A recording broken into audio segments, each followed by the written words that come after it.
جموں و کشمیر بین الاقوامی سطح پر تسلیم شدہ ایک متنازع علاقہ ہے جس کے سیاسی مستقبل کا تعین اقوام متحدہ کی منظور شدہ قراردادوں کے مطابق اس تصویب رائے کے ذریعے طے ہونا ہے۔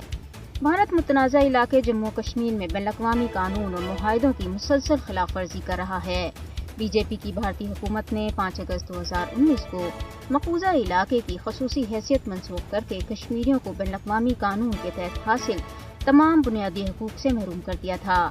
بھارت نے گزشتہ 77 برس سے کشمیریوں کو یرغمال بنا کے ان کے حقوق سلب کر رکھے ہیں۔ اس عرصے کے دوران جموں و کشمیر پر اپنے غیر قانونی تسلط کو طول دینے کے لیے ہزاروں کشمیریوں کو شہید کیا گیا۔ مقبوضہ علاقے میں بھارتی ظلم و بربریت اور انسانی حقوق کی سنگین خلاف ورزیاں جنگی جرائم کے زمرے میں آتی ہیں۔ بھارت اقوام متحدہ کے تسلیم شدہ متنازع علاقے میں آبادی کے تناسب کو بگاڑنے کے لیے مسلسل بین الاقوامی قوانین کی خلاف ورزی کر رہا ہے۔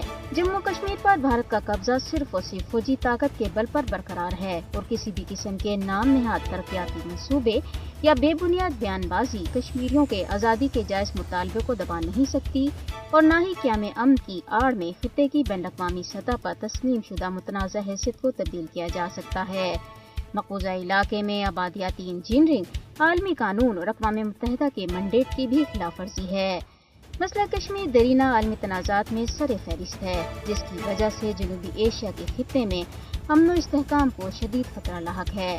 بھارت کی ہٹ گرمی اور غیر حقیقت پسندانہ رویہ مسئلہ کشمیر کے حل میں بنیادی رکاوٹ ہے۔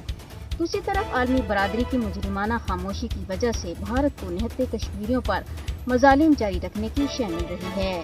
یہ عالمی برادری کی ذمہ داری ہے کہ وہ دیرینہ تنازع کشمیر کو اقوام متحدہ کی قراردادوں کے مطابق حل کرنے کے لیے بھارت پر دباؤ ڈالے تاکہ خطے میں امن و استحکام کو یقینی بنایا جا سکے۔